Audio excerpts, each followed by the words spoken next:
How many times has it been already? Shocked citizens lay flowers for the victims of migrant terrorists. This time, it happened in Villach, Austria. An illegal Syrian immigrant pulled out a knife and attacked random people. A 14-year-old boy stood in his way and was murdered in cold blood. 4 other people were injured, 2 of them seriously. The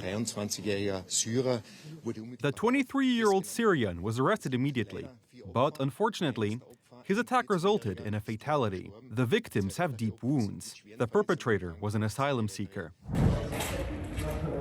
Apparently, no one bothered to check if he was a threat, just like the Afghan man who was allowed to live a luxurious life in Munich. He drove a car at high speed into a crowd of people, and today, a girl and her mother, who were injured in the attack, have died.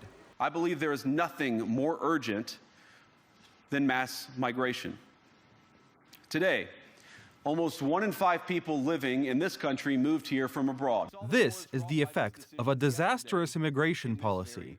The left-wing madness that U.S. Vice President J.D. Vance spoke about in Munich, the same city where an attack took place. No voter on this continent went to the ballot box to open the floodgates to millions of unvetted immigrants. But you know what they did vote for? In England, they voted for Brexit, and agree or disagree, they voted for it. And more all over Europe, they're voting for political leaders who promise to put an end to out-of-control migration. Now, I happen to agree with a lot of these concerns, but you don't have to agree with me. I just think that people care about their homes, they care about their dreams, they care about their safety and their capacity to provide for themselves. Europe's left-wing political establishment disagrees, apparently preferring to risk the lives and well-being of their own citizens by letting in hordes of immigrants who are now terrorizing residents, raping women, and trashing cities.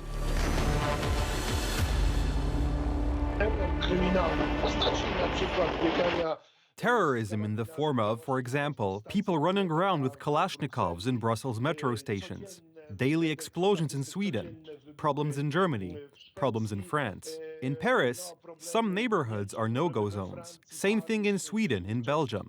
There are places where the police just don't show up. Decisions yesterday. J.D. Vance accurately diagnosed the moral and cultural decline of Europe, the collapse of the Christian values on which it was built. Is the threat from within, the retreat of Europe from some of its most fundamental values, values shared with the United States of America.